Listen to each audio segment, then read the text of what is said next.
Aye, alright. Just hay fever. So Barry, where does it play? I know going into today's game, you were saying a lot of things yesterday about what you were going to be doing and what you're expecting for the team. How far do you feel that you got these things to today's game? Well, I never got the 3 points, what I demanded.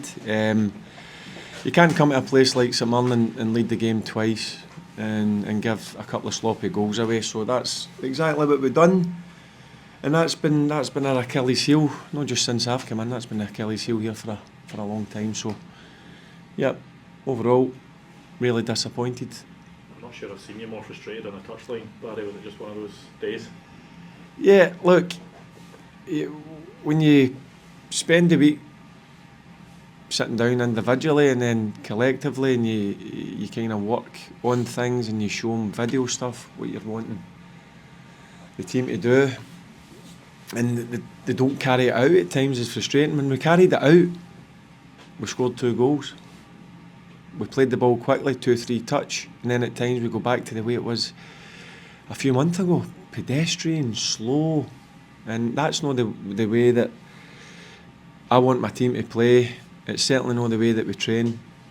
And then when we go that way, that then allows St Mirren, in my opinion, back into the game.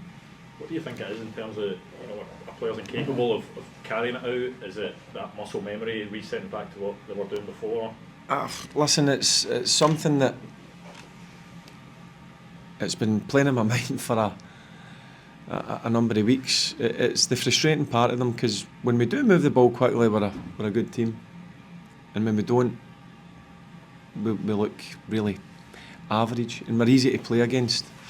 And that again, I'll go back to it. It's just really frustrating when you obviously work at things, and then at times they don't carry it out. So yep, it's my job to obviously change that, or try and change that in the remaining 4 games. Barry, I heard you shout at one point he just doesn't listen. Is it possibly the case that some players just don't listen? Yeah, well, obviously you've got good hearing then. Yep, I shout a lot of things. Hopefully don't repeat the other things that I shout. Yeah, listen, I'm passionate on the sidelines.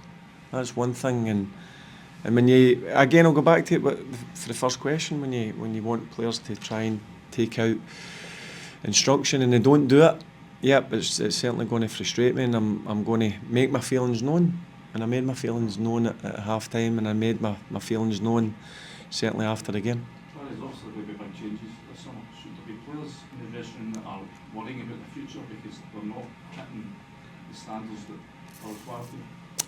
Yep, I said to him, even if you're in contract, everybody's playing for the future, because as you know and I know, and everybody in here knows, that there's going to be a lot of changes, and there needs to be a lot of changes.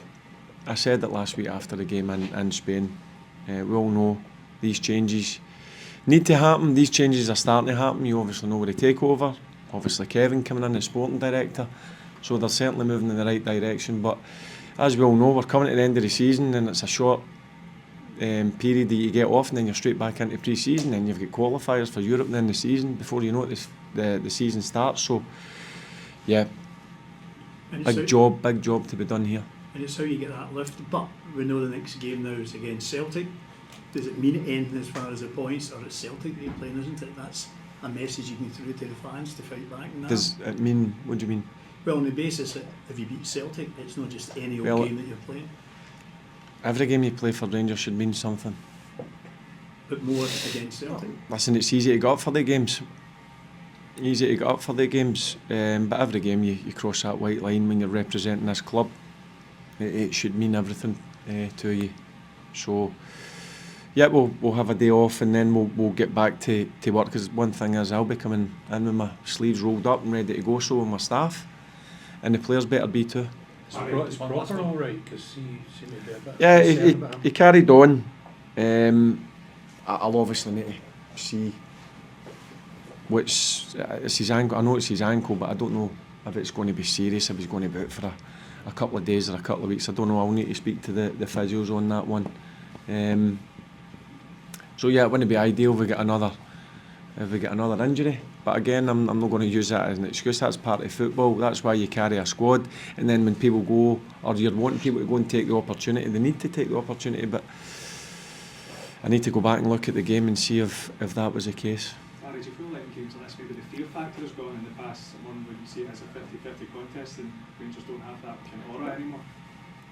The issue I've got is, yeah, people don't fear playing Rangers now. Whether that's at home or away, they enjoy coming to Ibrox teams, and then when you go away from home, teams look if they can bully you, run harder than you, get in about you, and yep, that's something that again needs to change going forward. You need to build a strong team domestically, and I'm sure whoever takes the job will hopefully totally understand that. Thanks, guys. All right, Thank you. cheers.